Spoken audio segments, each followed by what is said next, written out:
다 함께 일어나셔서 성령 강림 후 셋째 주일 선교주일 낮 예배를 하나님께 드리겠습니다.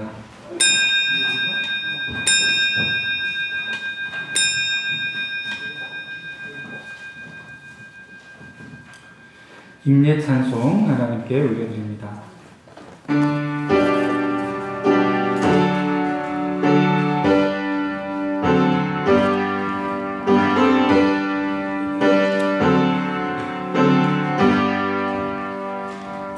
찬양 성부 성자 성령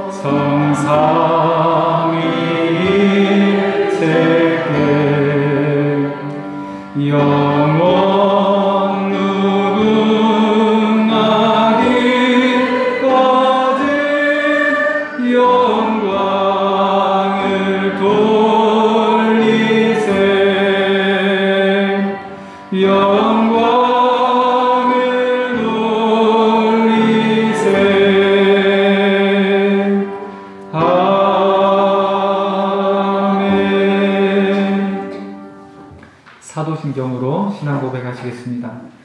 전능하사 천지를 만드신 하나님 아버지를 내가 믿사오며 그 외아들 우리 주 예수 그리스도를 믿사오니 이는 성령으로 잉태하사 동정녀 마리아에게 나시고 근디오 빌라도에게 고난을 받으사 십자가에 못 박혀 죽으시고 장사한 지 사흘 만에 죽은 자 가운데서 다시 살아나시며 하늘에 오르사 전능하신 하나님 우편에 앉아 계시다가 저리로서 산자와 죽은 자를 심판하러 오시리라.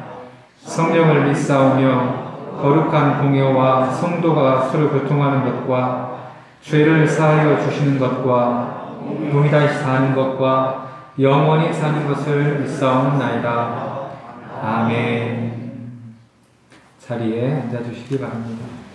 성시교독은 교독문 24번 시편 46편 교독문입니다.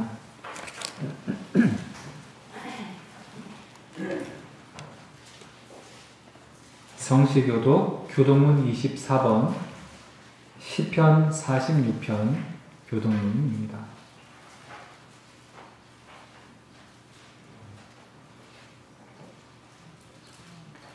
교독하시겠습니다. 하나님은 우리의 피난처시요 힘이시니 그러므로 땅이 변하든지 산이 흔들려 바다 가운데에 빠지든지 바닷물이 솟아나고 뛰놀든지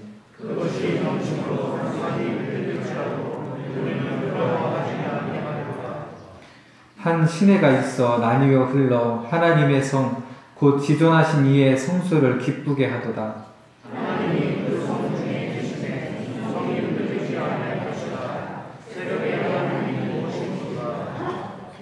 그가 땅끝까지 전쟁을 쉬게 하심이요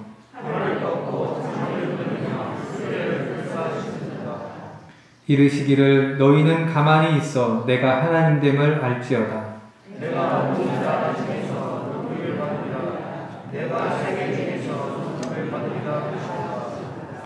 만군의 여호와께서 우리와 함께 하시니 아멘. 찬송가 96장 부르신 후에 예배를 위해서 김영도 장로님 기도해 주시겠습니다. 96장입니다.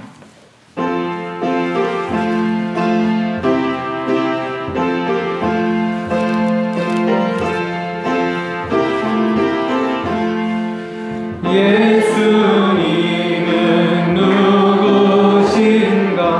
우는 자의 위로와 없는 자의 풍성이며 전한 자의 높은 과 잡힌 자의 노임되고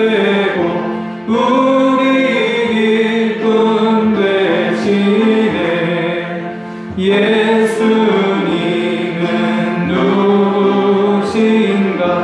약한 자의 강함과 눈먼 자의 빛을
나의 힘이 되시는 하나님 아버지 감사합니다.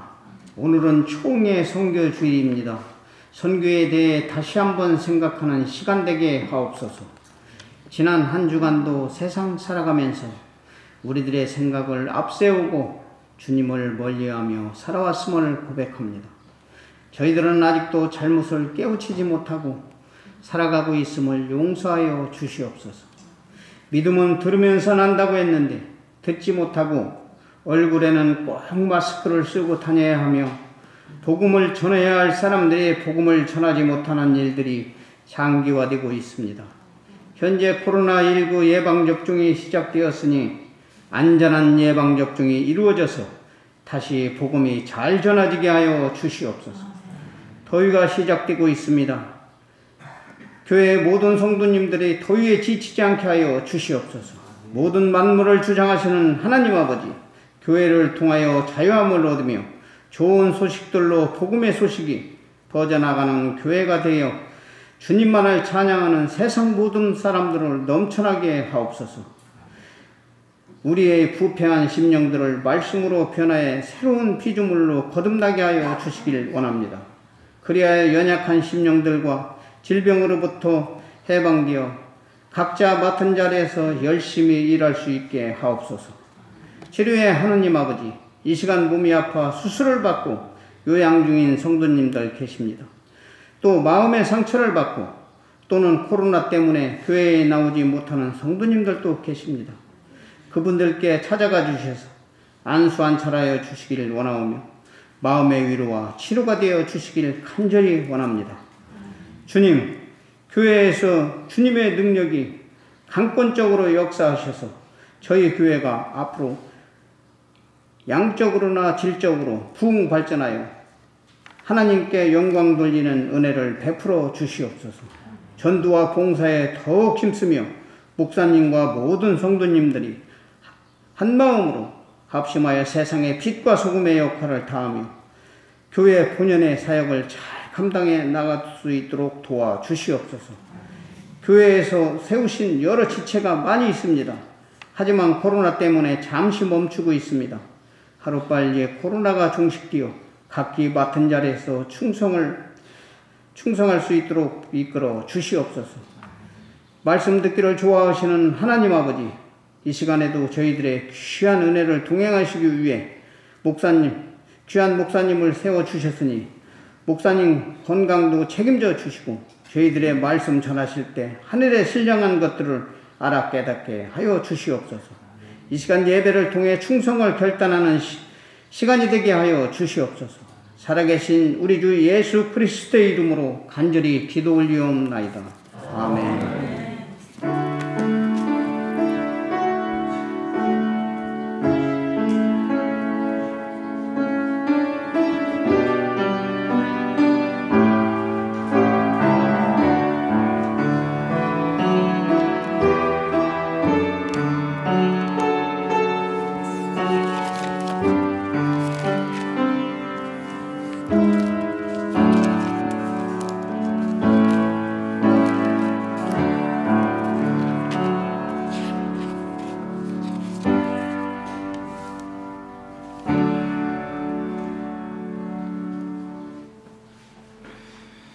교회 소식을 전해드립니다. 주보를 참고해 주시기 바랍니다. 계속해서 부임 신방을 진행하고 있습니다. 이제 바쁜 용사철도 어느 정도 지나가고 있고 또 이제 더위가 심해지고 있는데요. 6월 중에 가급적 우리 모든 가정들이 부임 신방을 받기를 부탁을 드리겠습니다. 부임 신방하는 가운데에 가정에서 이제 신방받기가 부담스러운 분들은 예배당에 나오셔서 신방을 받으셔도 좋겠습니다. 부임 신방하라는 목적이 목회자가 이제 처음 와서 성도님들의 마음과 가정을 방문함으로 하나님께서 주시는 또 위로의 메시지뿐만 아니라 형편을 살피고 또 기도의 제목을 나누는 이제 그런 시간이 이제 부임 신방의 의미라고 말할 수 있겠습니다. 그러니까 가급적 한 가정도 빠짐없이 이 부임 신방에 참여해 주시기를 다시 한번 부탁을 드리겠습니다. 오늘부터 이제 몇 주에 걸쳐서 담임 목사와의 간담회 및 교육 시간을 이제 갖고자 합니다. 오늘은 첫 번째 간담회로 이제 구역장님들인데요. 1에서 4구역까지는 일부 예배 마치고 했고요. 이제 5구역부터 8구역까지 우리 구역장님들 예배 마치고 성가대석에 남으셔서 함께 간담회 및 교육을 참여해 주시기 바랍니다. 은행이 필요한 분들은 제가 교육을 마치고 은행을 해드리도록 하겠습니다. 다음 주일 간담회 및 교육은 신우 원사님들입니다. 일정을 맞추셔서 꼭 참석을 부탁드리겠습니다. 오늘은 지난주 광고드린 것처럼 총회 선교주일입니다. 노예와 교단의 선교 사역을 위해 1년에 한 번 봉헌하는 날인데요. 우리 지교회를 넘어서는 그런 선교 사역들을 위해서 여러분 마음과 정성을 모아주시기 바랍니다. 다음 주일은 교회에서 정해서 지키고 있는 상해비 헌금주일입니다. 우리 신기교회는 한국 개신교 교단 중에 한국 기독교 장로회 교단에 속해 있고 그 안에 익산노회에 속해 있습니다. 이에 따라서 매년 1회 우리가 상해비 헌금주일을 정해서 지키고 있는데요. 우리 신기교회에 등록된 세례교인을 기준으로 15,000원을 작정헌금으로 봉헌하고 있습니다. 드려진 예물은 우리 교단 총회와 노회의 건강하고 복음적인 운영을 위해서 쓰여질 예정입니다. 여러분 위해서 기도해 주시고 우리 교단 총회와 노회가 건강하게 세워져 갈 수 있도록 또 함께 마음을 모아주시기를 부탁을 드리겠습니다. 주보에는 나와 있지 않은데요. 우리가 보통 상해비 헌금 봉투를 미리 드렸어야 되는데 따로 마련해드리지 못했습니다. 감사헌금 봉투 여러분 거기다가 상해비 헌금이라고 써서 내시면 되겠고 다음 주에는 오실 때에 준비를 해놓도록 하겠습니다.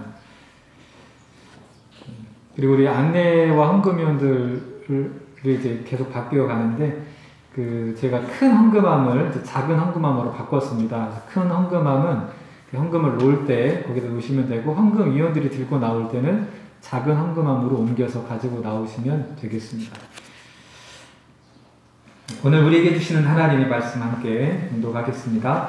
신약성경 264쪽 고린도전서 1장 18절부터 25절까지 말씀입니다. 신약 264쪽 고린도전서 1장 18절부터 25절까지 말씀입니다.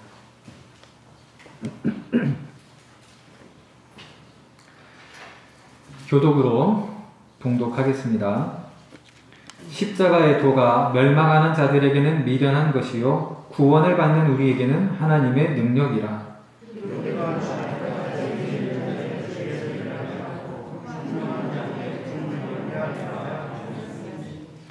지혜 있는 자가 어디 있느냐? 선비가 어디 있느냐? 이 세대의 변론가가 어디 있느냐? 하나님께서 이 세상의 지혜를 미련하게 하신 것이 아니냐?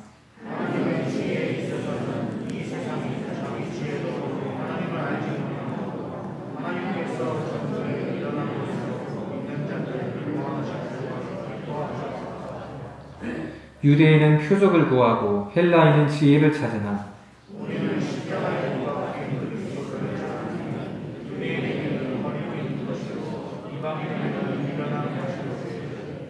오직 부르심을 받은 자들에게는 유대인이나 헬라인이나 그리스도는 하나님의 능력이요 하나님의 지혜니라. 하나님의 어리석음이 사람보다 지혜롭고 하나님의 약하심이 사람보다 강하니라. 아멘. 할렐루야.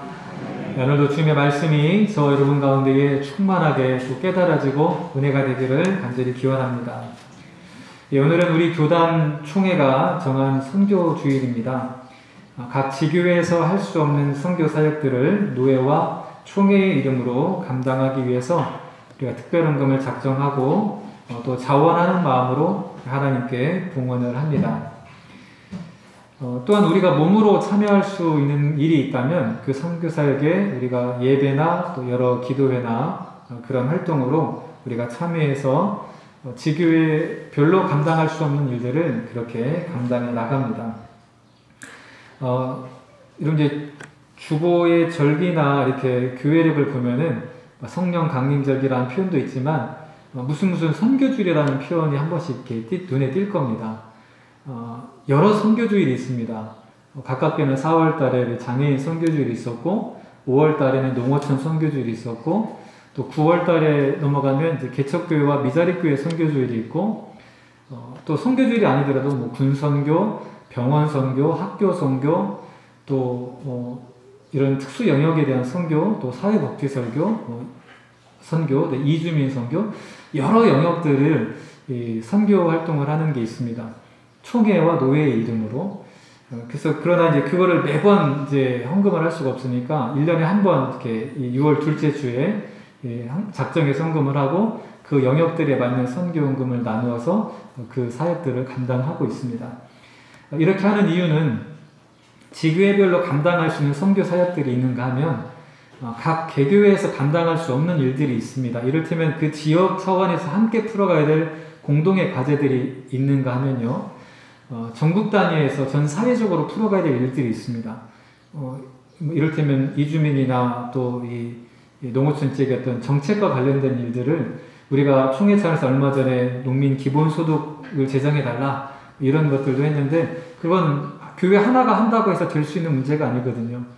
그런 일들을 총회 차원에서 같이 소명도 하고 그걸 알리는 일들도 하는 일들을 해 나가는 것이죠. 그래서 우리가 1년에 이런 일들을 지교회에서는 지교회에서 할 수 있는 선교회 사역들을 하고 노회 차원에서 할 수 있는 일들은 또 노회에서 하고 총회 차원에서 하는 일들은 또 총회에서 그 선교 사역들을 감당해 나가면서 하나님 나라의 복음을 확장시켜 나가는 일들을 우리가 감당하고 있습니다.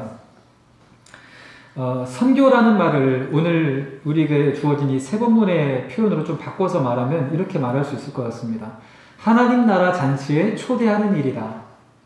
제가 일전에도 전도와 선교를 조금 구분해서 표현을 하면 이렇게 표현할 수 있다고 한번 설명을 한번 드렸었는데요.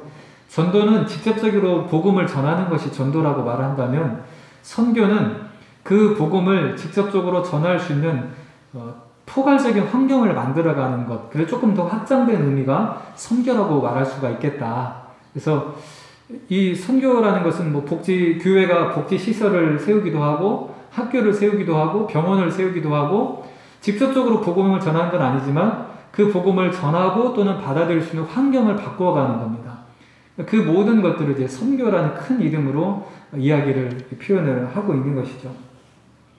그러니까 그 모든 것들이 하나님의 나라 잔치에 초대하는 일로서 일을 하는 것이지 그런 것들이 복음 전하는 것보다 더 앞장서거나 더 우선되어서는 안 되는 것이 이 교회가 그런 일들을 할 때 이제 주의할 점이기도 합니다. 하나님 나라 잔치에 초대하는 일, 이것을 선교라고 말한다면 이 하나님 나라 잔치에 초대하는 것은 이 세상에 구분이 없습니다. 가난한 자나 부한 자나 나이 든 사람이나 나이 어린 사람이나 동양이나 서양이나 구분이 없죠. 특별히 오늘 성경에서도 유대인이나 헬라인이나 그리스도의 복음이 증거되고 받아들이는 데는 구분이 없다는 것을 말씀해 주고 있습니다. 오늘 우리가 읽은 이제 본문의 말씀 가운데 우리가 세 본문을 보지만 고린도 전서 말씀을 우리가 함께 읽었는데요. 22절 말씀에 보면 이런 표현이 있습니다. 유대인은 표적을 구하고 헬라인은 지혜를 찾으나. 그러니까 유대인은 이제 이스라엘 백성들이죠. 이스라엘 백성들은 일찍부터 하나님의 택하심을 받고 하나님을 믿는다 했지만 그들이 하나님께 구하던 것은 자연적인 법칙을 뛰어넘어서 전능하신 하나님께서 뭔가 이루어진다라는 것을 눈에 보이는 것을 쫓았다라는 것입니다. 헬라인은 그 당시 이제 이 헬라 문화권 철학적인 사고가 확장되어가는 그 시기 가운데에서 여러 이제 논리적으로 자연과 세계의 이치를 설명하려는 그런 어떤 사조가 이제 발전을 했었는데 계속적인 어떤 지혜로운 것들을 요구를 하는 거죠. 어떻게 하면 세상을 조금 더 설명을 잘할 수 있고 전달을 잘할 수 있고 잘 이해할 수 있을까? 어떻게 하면 잘 인식할 수 있을까? 그래서 그런 논리와 지혜나 지식적인 표현들을 이제 요구를 했습니다. 그러나 그리스도의 복음은 그런 표적과 헬라인이 구했던 지혜로운 것과는 지혜로워 보이는 것과는 전혀 다른 차원의 그런 생명을 구원하는 것이었음을 오늘 본문을 통해서 우리에게 말씀해 주고 있습니다. 그런데 이 유대인과 헬라인이라는 구분은 사실 이 구약에서부터 이 구분이 시작이 되는 것을 우리가 볼 수가 있는데요. 이 하나님 나라에 초대되었다는 것이 이스라엘 백성들에게는 자신이 먼저 하나님 나라에 초대되었다는 그런 선민의식이 있었습니다. 우리가 오늘 세 본문 중에 구약의 본문인 호세아서 말씀도 바로 그러한 배경을 가지고 선포되는 말씀입니다. 이 호세아서는 북이스라엘을 중심으로 이제 활동을 했던 선지자인데, 이스라엘 백성이 하나님의 말씀으로부터 떠나서 우상 숭배와 그에 따른 죄악으로 범람해 가고 있을 때 하나님께서 이 선지자를 통하여서 이스라엘 백성들을 책망하시기도 하고, 그럼에도 불구하고 그들을 사랑하신다는 것을 나타내 보여주셨던 그 선지자였습니다. 우리가 잘 알고 있는 것처럼 이 호세아 선지자는 자신의 온 삶을 바쳐서 하나님의 사랑을 그대로 나타내 보여주었던 선지자죠. 이 호세아는 젊어서 하나님의 부름을 받았는데, 그 당시 이제 음탕한 여인이라 불렸던 그런 한 고멜이라는 여인을 하나님께서 아내로 맞아들이게 하셨습니다. 그러니까 한 남편의 마음을 두지 못하고 계속 이제 방황해 가는 이제 그런 여인을 데려다가 자기 아내로 삼게 했고, 근데 이 고멜이라는 여인이 그렇게 안정이 되는 게 아니라 또 자꾸 이제 방황하고 바깥으로 도는 것이죠. 그럴 때마다 이 호세아를 통해서 하나님은 그를 다시고 데리고 들어와서 그에 대한 사랑과 성실한 마음으로 그 고멜이라는 여인을 대하게 하셨습니다. 근데 놀라운 것은 이 호세아 선지자를 통하여서 보였던 그 사랑의 모습이 하나님께서 이스라엘을 향하신 그 사랑의 마음을 나타내 보여주기 위한 그러한 하나님의 말씀이었다는 것입니다. 한 선지자의 삶을 통해서 그 하나님의 사랑을 드러내기를 원하셨던 거죠. 그러면서 이 호세아 2장에 나오는 말씀을 보면 하나님께서 그 이스라엘 백성들을 다시 아내로 맞아들이겠다. 그리고 한 남편과 한 아내의 관계로서 그 든든한 사랑의 언약을 내가 다시 맺을 것이고 영원한 언약이 되게 하시겠다라는 말씀을 이 호세아를 통해서 들려줬던 것입니다. 한 남자와 한 여자의 건강한 관계, 부부의 관계가 맺어진다는 것은 그 자체로서의 우리는 잔치라고 이해를 할 수가 있을 것입니다. 그래서 우리가 결혼할 때 그냥 어디 몰래 도망가서 조용히 하는 게 아니라 한 집안, 양쪽의 집안이 같이 만나기도 하고 여러 알고 지내는 사람들을 초대해서 축하를 받기도 하고 증인으로 삼기도 하는 말 그대로 잔치가 벌어지는 거죠. 호세아를 통하여서 하나님께서 이스라엘 백성을 택하셨을 때 그런 잔치로서의 만남과 관계라는 것을 우리에게 들려주고 있는 것입니다. 잔치에는 기쁨이 있습니다. 초대하는 사람에게는 무언가 좋은 일이 있기 때문에 잔치를 베푸는 것이고, 초대받는 사람에게는 그 기쁨에 참여함으로 영광이 되기도 하고, 또한 주인이 나누어진 그 잔치의 기쁨에 참여할 수 있는 자격을 얻게 되는 것이기도 하죠. 그러니까 우리는 그 잔치에 참여하면서 대부분 그 잔치의 목적은 그 주인이 나누고자 하는 그 기쁨을 함께 나누는 것입니다. 그게 뭐 생일이 되었든 뭐 돌이 되었든 뭐 다른 어떤 축하 예식이 되었든 그 잔치를 통해서 기쁨을 나누는 것이죠. 하나님께서 이스라엘 백성뿐만 아니라 온 세상 사람들에게 열어놓으신 이 하나님 나라의 잔치도 마찬가지입니다. 하나님께서 천하 만물을 창조하신 하나님께서 바로 그들의 삶의 주인이 되시고 그들의 삶을 인도하시고 보호하시는 그런 아버지가 되시고 주인이 되시겠다는 그 잔치에 초대하는 것입니다. 이스라엘 백성에게 먼저 그 모습을 보여주심으로 온 세상 사람들이 그 이스라엘 백성을 통하여서 하나님 나라의 잔치에 초대되는 기쁨이 무엇인지를 보여주기를 원하셨던 거죠. 근데 이스라엘 백성들은 그렇지를 못했습니다. 그 하나님의 초대를 받았음에도 불구하고 계속해서 마치 이 음탕한 고멜이 바깥으로 돌면서 다른 남자를 만나고 다녔던 것처럼 이스라엘 백성은 계속해서 우상 숭배를 하면서 하나님을 외면하고 하나님 앞에 범죄한 삶을 살아갔던 것입니다. 그 북이스라엘이 하나님의 말씀을 외면하고 우상 숭배하고 그 속에서 죄악으로 멸망당해 갈 때에 나타났던 사회적인 실상도 사실 인간의 모습과 아주 똑같이 닮은 모습들이 반복되는 것을 볼 수가 있는데요. 눈에 보이는 여러 가지의 어떤 우상들을 쫓아갔습니다. 하나님은 눈에 보이지 않기 때문에 그 마음속에 무엇인가 눈에 보이는 것, 힘이 있어 보이는 것을 의지하고 쫓아갔던 게 이스라엘 백성의 모습이었습니다.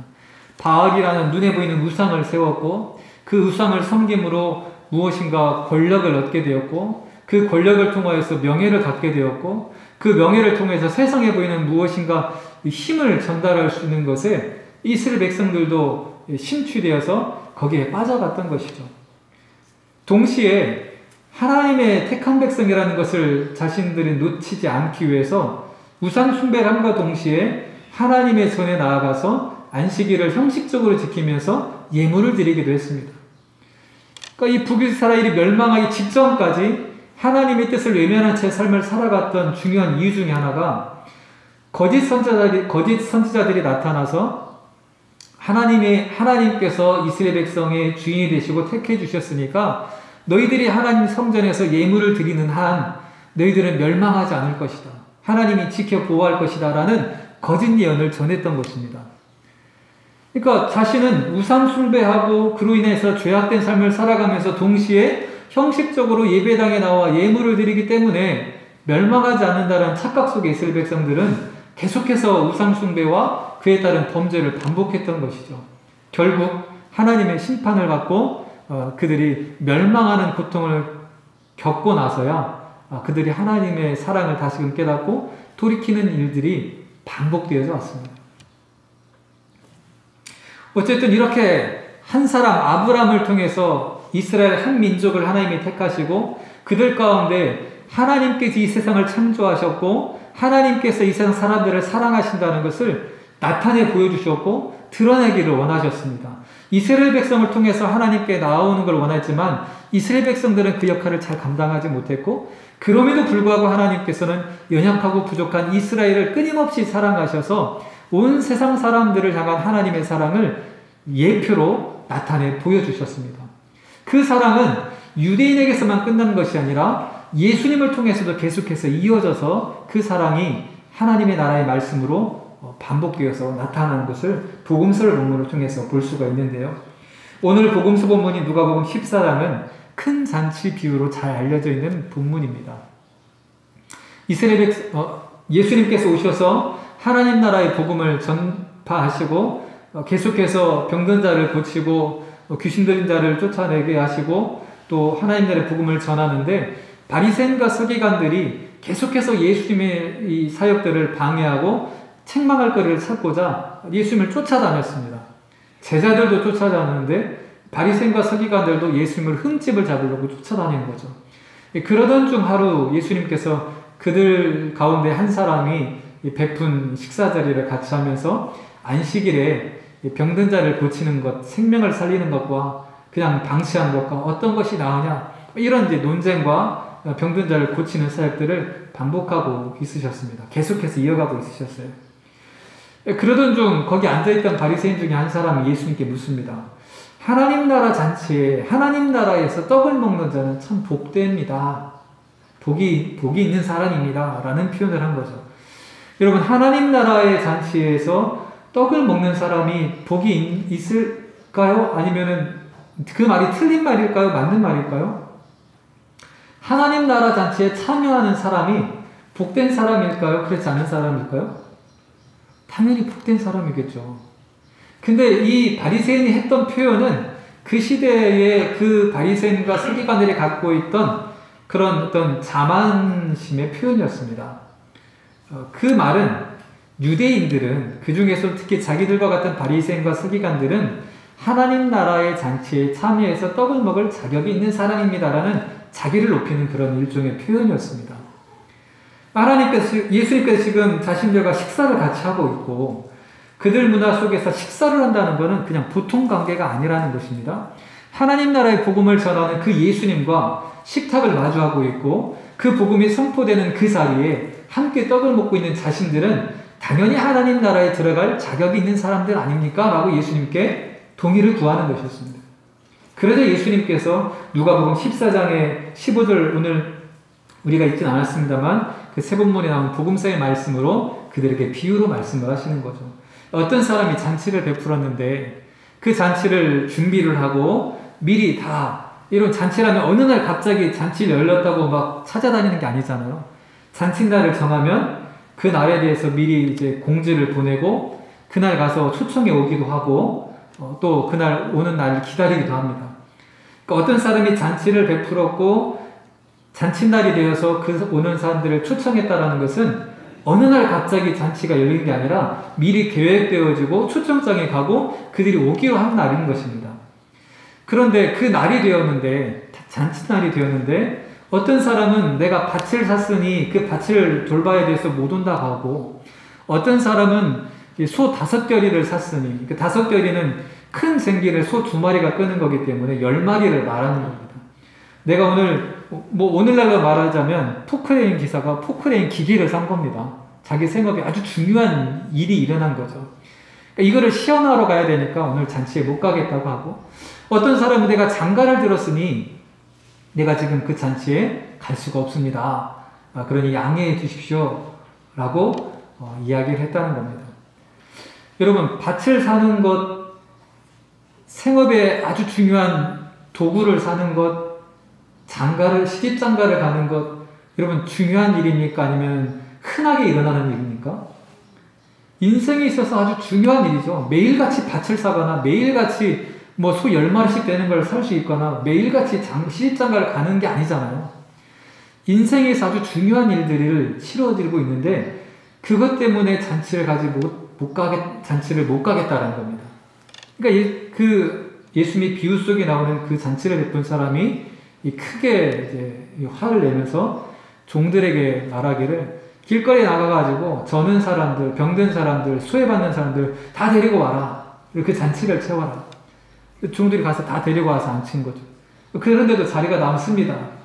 그러니까 저 사거리까지 나가가지고 거기에서 수혜되어 있는 사람들, 그 당시 이제 그 사거리나 골짜기 있는 길가에 있는 사람들은 그 당시 문화로서 이제 이방인들, 유대 문화에 들어올 수 없는 사람들, 그런 아주 극적으로 소외받는 사람들을 말하는 것이었습니다. 그들도 다 데리고 오라는 거죠. 그래서 그 잔치제를 채우면서 주인이 하는 말이, 먼저 초대받은 사람 중에 잔치의 맛을 볼 사람은 한 사람도 없을 것이다. 예수님께서 그 비유를 그 바리새인에게, 하나님 나라 잔치에 떡을 먹는 자는 복되도다 했던 그 사람을 비롯한 바리새인들에게 말씀해 주셨습니다. 왜 이 비유를 그에게 말씀해 줬을까요? 유대인들이 하나님의 말씀을 먼저 받기는 했지만 그 잔치에 참여할 자격도 준비도 전혀 되어 있지 않으면서 마치 그 잔치에 참여해 있는 것처럼 말하고 있는 그들의 이 불순종한 모습을 예수님께서 책망하는 비유였습니다. 동시에 길거리에 나가서 그런 소외받는 사람들, 병든 사람들, 저는 사람들, 또 이방인들을 다 데리고 오라고 했던 말씀은 하나님 나라의 잔치는 유대인들에게만 주어진 것이 아니라 이방인들, 온 세상 사람들에게 열려있는 잔치라는 것을 예수님께서 말씀해 주시는 바로 그러한 비유였던 것이죠. 이스라엘 백성은 그것을 깨닫지 못했습니다. 자기들에게만 열려있는 잔치라고 생각을 했는데 실상을 알고 보니까 온 세상 사람들에게 다 열려있는 잔치였던 것이죠. 오늘 우리가 읽은 사실서 본문에서도 바로 거기에 대한 말씀을 들려주고 있습니다. 오늘 우리가 읽은 18절 말씀을 보면, 십자가의 도가 멸망하는 자들에게는 미련한 것이요 구원을 받는 우리들에게는 하나님의 능력이라. 예수 그리스도를 통하여서 복음이 전파되고 하나님 나라가 전파되고 예수 그리스도를 믿는 사람들은 모든 사람들이 구원을 받을 수 있다라는 이 복음이, 복된 소식이 전해졌는데, 이 복된 소식이 우리들에게 그렇게 들려질 수 있는 이유는 우리가 무엇인가를 잘해서가 아니라 헌금을 많이 하거나 봉사를 많이 하거나 선행을 많이 하거나 우리의 의로움으로부터 비롯된 것이 아니라 오직 예수 그리스도의 십자가를 통하여서 우리에게 거저 선물로 주어진 것임을 말씀해주고 있는 것입니다. 세상 사람들이 보기에 이 예수님의 십자가는 무력함 그 자체였고 미련해 보는 것이었습니다. 이 세상에 어떤 신이, 어떤 종교의 신이 피조물인 인간을 대신해서 대신 죽어주는 종교가 있느냐는 것이죠. 인간의 지혜로 생각해서는 그렇게 강하고 전능한 신이 어떻게 인간을 대신해서 죽을 수가 있느냐라는 겁니다. 미련한 것이다.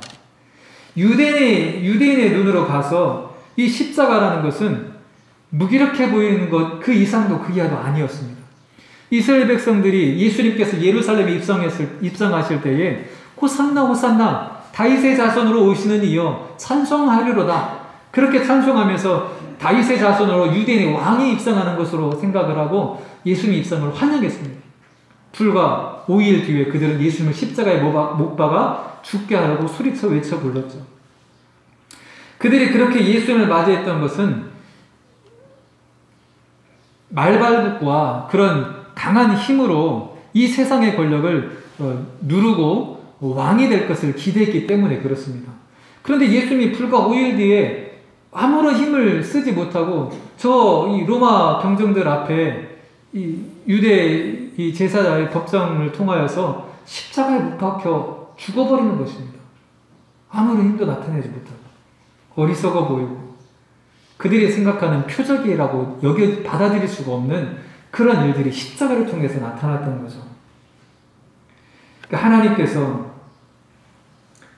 21절 우리가 본문에 고린도전서 21절 말씀을 보면 하나님의 지혜에 있어서는 이 세상이 자기 지혜로 하나님을 알지 못함으로 전도에 미련한 것으로 믿는 자들을 구원하시길 기뻐하셨도다. 인간의 지식으로는 십자가가 도대체 이해가 되지 않는 것입니다. 어떻게 미련하게 전능하다는 신이 저렇게 무력하게 십자가에 죽을 수가 있어? 저건 신이 아니야. 라는 생각들을 이스라엘 유대인들이 했던 것이죠. 정작 하나님의 말씀을 받았다고 하는 이스라엘 백성들이 그렇게 예수님을 온몸으로 거부했던 것입니다. 헬라인들은 자신들이 지혜가 최고조에 달아났다고 했지만 인간적인 지식으로는 그 십자가로 죽음을 맞이하면서 인간을 구원한다는 것이 이해가 지혜로운 것으로 판단되지가 않았던 것입니다. 하나님의 지혜는 인간의 지혜와 비교할 수 없는 그런 것이었음을 말씀해 주고 있는 것이죠. 그래서 전도에 미련한 것, 예수 믿으세요. 그래야 구원받습니다.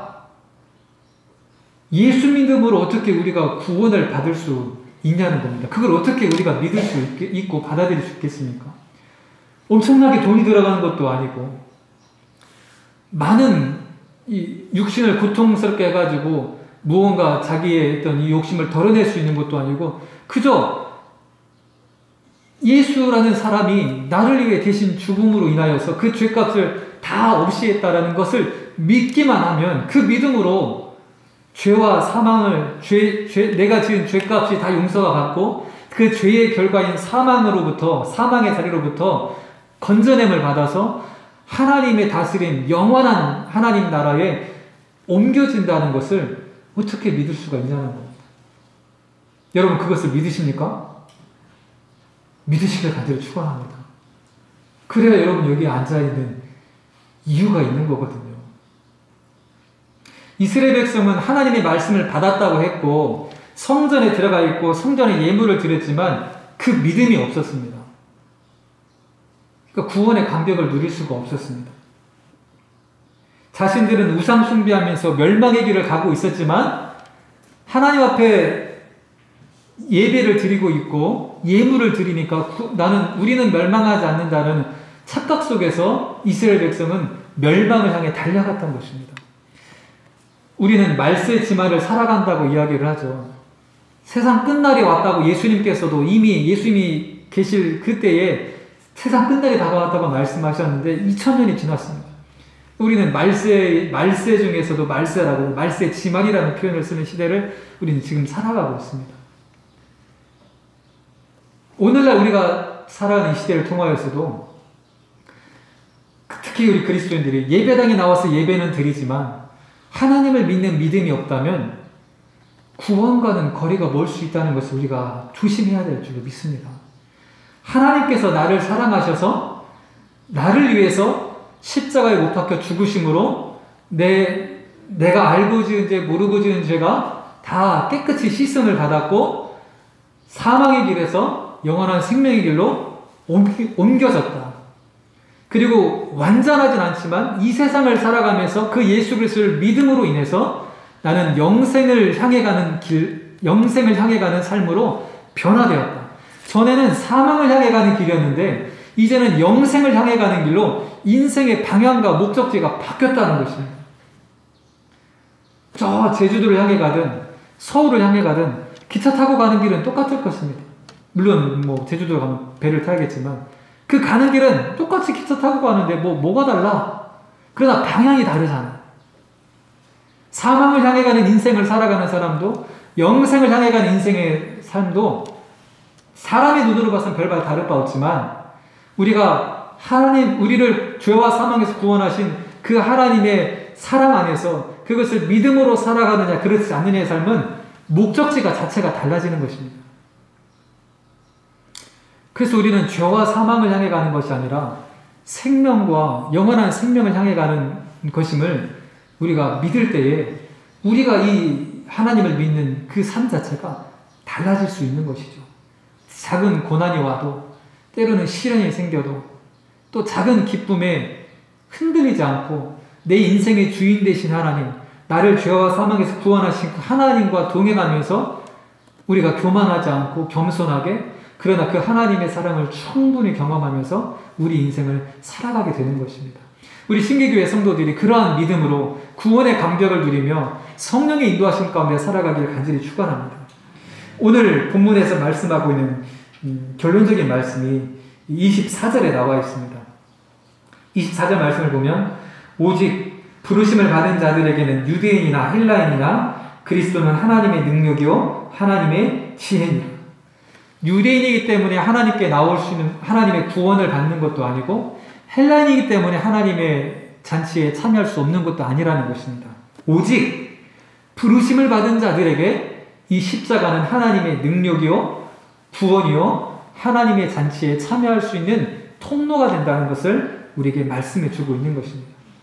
오직 부르심을 받은 사람들. 여러분, 이 부르심을 받은 사람들은 어떻게 할 수 있습니까? 무엇을 할 수 있습니까? 어떻게 이 부르심을 받은 사건이 일어날 수 있습니까? 그것은 성령의 임재하심으로, 성령의 일하심으로 부르심의 사건이 일어나는 줄 여러분 믿으시길 바랍니다. 그러니까 여러분 주일 예배 나올 때 매일의 삶 속에서 성령의 임재와 성령의 인도하심을 반드시 강구해야 됩니다. 여기 와서 1시간 동안 앉아있는 다고 다 똑같이 앉아있는 게 아니라 성령의 임재하심을 경험하고 하나님의 말씀을 깨닫게 하셔서 그 말씀 가운데 감동이 있고 내가 하나님께 속한 사람이군요. 하나님이 나를 사랑하시는군요. 하나님이 나에게 이렇게 인생 살기를 원하시는군요. 깨닫고 하나님 뜻대로 살아가는 사람이 있는가 하면 그냥 왔다가 습관적으로 왔다가 멍하니 앉아있다가 시간 채우고 가는 경우도 더러 있을 것입니다. 우리 신기교회 예배드리는 성도님들은 한 사람도 그런 사람 없기를 간절히 축원합니다. 성령의 임하심으로 역사하심으로 내가 하나님의 사랑받아서 오늘 부름받아 이 자리에 와 있구나. 내가 하나님의 택함을 받아서 구원받은 사람이구나. 하나님이 나를 이 세상에 하나님이 동행하심에 살기를 원하시는구나. 나와 오늘도 함께 하시는구나. 그것을 깨닫고 살아가는 우리 신기교회 성도님들이 다 되시기를 간절히 축원합니다. 이제 우리가 그것을 경험한다면 세상 사람들에게 그것을 전해야 되는 것입니다. 그래서 우리는 선교하는 것이 필요한 것입니다. 하나님께서 그것을 기뻐하시기 때문에 그렇습니다. 우리에게 이런 잔치를 베풀어 주신 것은 하나님의 구원의 감격과 기쁨을 우리가 먼저 누리고 그것을 또한 전하는 삶을 살기를 원하시는 거죠. 근데 여러분, 중요한 것은 하나님이 주시는 이 기쁨과 이 평안은 세상 누구도 줄 수도 없고 빼앗을 수도 없고 가져갈 수도 없는 그러한 것이라는 겁니다. 하나님께서 성령을 통해서 우리 가운데 그런 평안과 기쁨을 주신다면 이 세상 누구도 그것을 하나님을 대신해서 줄 수 있는 게 아니고 빼앗아갈 수도 없고 가져갈 수도 없으니 여러분 그것 자체로 그 하나님의 사랑과 은혜를 경험한 그 자체로 여러분들의 심령의 부자가 되시는 겁니다. 오늘 이 말씀이 저와 여러분들의 마음속에 잘 새겨져서 하나님의 은혜 가운데 성령의 임재하심 가운데에 구원의 감격을 누리며 기쁨과 평안을 누리며 살아가는 우리 신기교회 성도님들 다 되시기를 간절히 축원합니다. 이 시간 찬송가 93장 함께 찬양드리겠습니다. 93장입니다.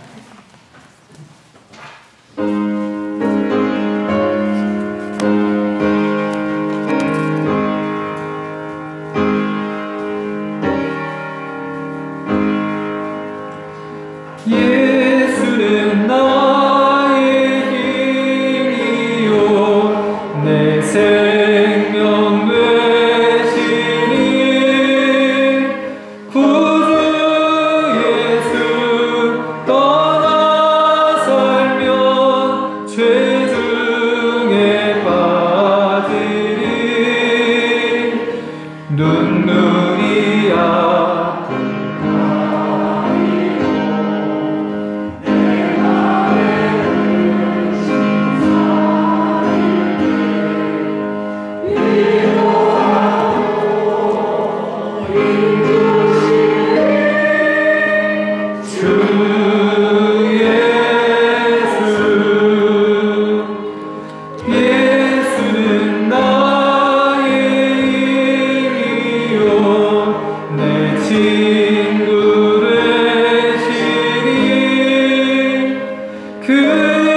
귀한 열매 주시는 주 예수.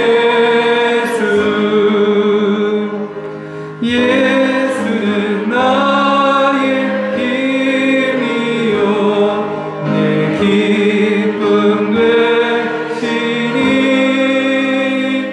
그 명령을 준행하여 늘 충성하겠네. 주야로 보호하시며 바른 길 가게 하시니 의지하고 따라가리 주 예수. 예수는 나의 힘이요 내 소망 되시니 이 세상을 떠나갈 때 본 영생 얻으리. 한없는 복을 주시고 영원한 기쁨 나의 생명 나의 기쁨 주 예수. 드려진 예물을 하나님께 올려드립니다. 10의 1조 김도인 목사님, 감사헌금 황희신 정양덕 권사님 6월 감사헌금 드렸습니다. 민성철 성도님 주님 은혜 감사합니다. 무명으로 감사헌금 정진일 목사님 박성실 사모님 범사에 감사합니다. 정진일 목사님 박성실 사모님 막내 며느리 임신을 감사하며 출산 때까지 모자의 건강을 기도합니다. 감사헌금. 정진일 목사님 박성실 사모님 둘째 아들 정동욱 집사의 생일을 맞아 감사합니다. 선교주 일원금 김대현 집사님, 지순자 권사님, 김남예 집사님, 김정자 권사님, 이주상 집사님, 장남이야 권사님, 최영규 박은선, 김영두 장로님, 오인석 권사님, 장홍남 권사님, 황희신 권사님, 정양덕 권사님, 송옥순 권사님, 이순자 권사님, 유은주 권사님, 장익선 장로님, 황희생 장로님, 이창실 장로님, 유윤자 권사님, 최우석 장로님, 최미호 권사님, 변혜진 권사님, 박성규 장로님, 오영자 권사님, 김도인 목사님, 김동만 집사님, 선교주연금 드렸습니다. 우리 지교회 선교헌금 황희생 장로님, 일남신도회 이창실 장로님, 최미호 권사님, 김명두 장로님, 신순섭 권사님 선교헌금 드렸습니다. 박성규 장로님 외에 우리 모든 성도님들 주정헌금으로 하나님께 올려드렸습니다.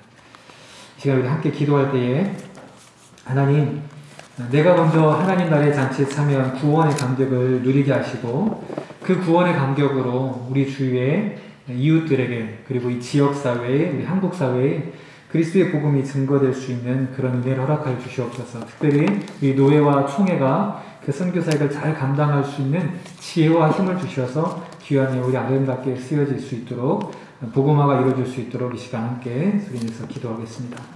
살아계신 하나님 감사합니다. 오늘도 우리를 사랑하여 주셔서 이 예배 자리에 인도하여 주시고 작은 잔치 자리에 우리를 초대해 주셔서 감사합니다. 영원한 천국 잔치를 맛보기 전에 매 주일마다 이 예배에 하나님 나라의 잔치의 맛을 볼 수 있도록 주일 예배를 우리를 불러주셨는데 아버지 우리 모든 성도님들이 주일 예배를 통하여서 하나님 나라의 그 잔치의 맛을 보게 하여 주시고 매일의 삶 속에서 그 잔치의 은혜와 기분을 누리며 살아갈 수 있도록 감격을 누리며 살아갈 수 있도록 하나님 동행하여 주시옵소서. 깨닫게 하시고 인도하여 주시옵소서. 죄와 사망을 향해 가는 인생이 아니라 하나님께서 우리를 구원하셔서 생명의 길로 인도해 주셨음을, 그래서 영원한 생명을 얻은 자로 누리는 자로 살아가는 우리 신기교회 성도들이 다 되게 하여 주시옵소서. 아버지 하나님, 우리가 먼저 그 잔치의 맛을 보고 그 은혜와 감격을 누리며 이 땅을 살아갈 때에 나만 속한 것이 아니라 하나님께서 내 주위에 만나는 사람들과 이 지역과 이 한국 사회 속에 이 세상 사람들 가운데에 그리스도의 복음이 전파되기를 원하셔서 선교의 사명을 주신 줄로 믿습니다. 아버지 하나님, 지교회에서 선교 사역을 감당할 때 하나님 지혜 주셔서 마땅히 감당할 일들을 감당해 나갈 수 있도록 인도하여 주시옵소서. 우리 신기교회에서만 해결할 수 없는 문제들이 있습니다. 선교의 장벽들이 있습니다. 이 지역사회에서 우리 노회가, 익산노회가 그 선교 사명을 감당해 나갈 수 있도록 주님 붙들어 주시고, 그 사명을 감당할 수 있는 지혜도 주시고 능력도 주시고 물질도 주셔서 아버지 우리 익산노회를 통하여서 이 지역의 복음화가 더 아름답게 이루어져 갈 수 있도록 하나님 인도하여 주시옵소서. 우리 교단총회가 아버지 한국사회에 하나님의 정의와 사랑을 드러내는 사명을 잘 감당해 날 수 있는 그런 은혜를 하나님 허락하여 주셔서 아버지 하나님, 이 한국교회의 많은 교단과 더불어서 우리 한국기독교 장로회 교단도 하나님의 복음을 드러내는 일을 잘 감당해 나갈 수 있도록 인도하여 주시옵소서. 아버지 하나님, 일찍이 사회의 정의와 민주화를 위해서 애쓰며 헌신한 우리 교단입니다. 동시에 그리스도의 복음이 증거되기 위해서 아버지 하나님 모든 수고와 노력을 아끼지 않은 교단입니다. 아버지 하나님께서 이 시대에도 우리 교단과 우리 교단에 속한 모든 교회를 붙들어 주셔서 하나님의 복음을 증거할 수 있는 그런 살아있는 교단, 성령의 충만한 교단, 하나님의 뜻하심을 지켜갈 수 있는 교단으로 하나님 인도하여 주시옵소서. 아버지 하나님, 그 속에 우리의 신기교회가 귀한 사명을 또한 감당해 나갈 수 있도록 복음의 능력을 허락하여 주시옵소서. 하나님 감사합니다. 오늘 성령의 임하심으로, 성령의 역사하심으로 우리가 하나님의 부름받았음을 깨닫고 그 부르심의 은혜를 누려간다는 것, 그래서 우리 교회가 할 수 있는 것, 노회가 할 수 있는 것, 총회가 할 수 있는 것, 우리 한국 교회가 할 수 있는 것, 세계 교회가 할 수 있는 일들을 잘 감당해 나갈 수 있는 지혜와 은혜를 구하오니 아버지 우리에게 그 은혜를 허락하여 주셔서 주님 오시는 날까지 그 선교 사명을 서로 다투지 아니하고 잘 감당해 나갈 수 있도록 은혜를 더하여 주시옵소서. 아버지 하나님, 우리 신기교회가 바로 서야 그 사명을 잘 감당해 나갈 줄로 믿습니다.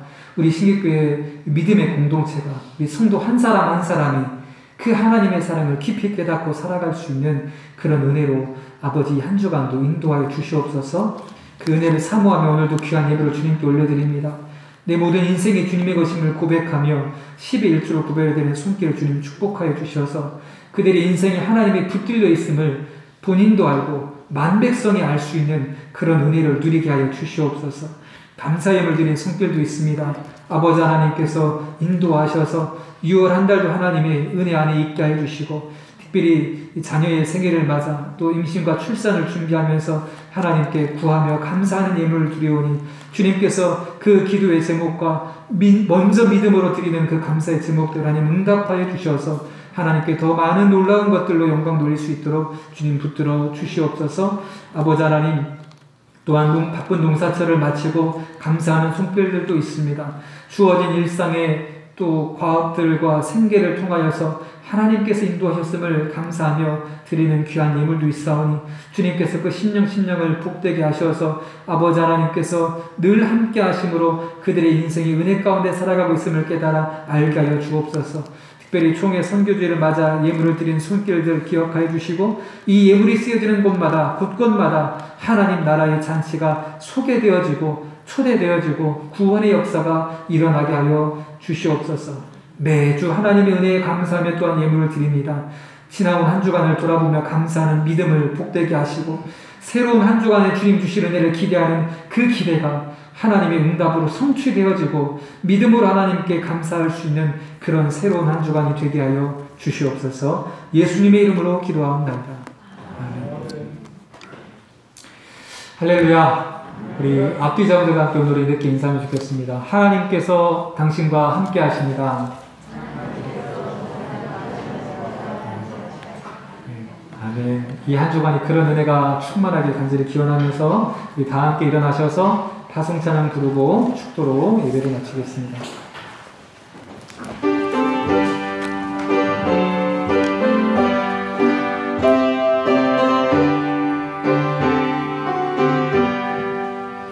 여기에 모인 우리 주의 은총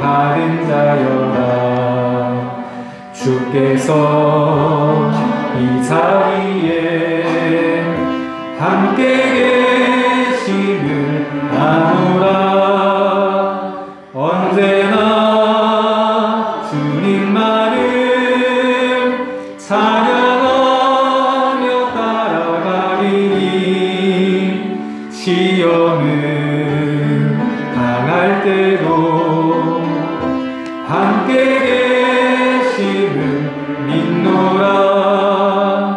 이 믿음 더욱 굳세라.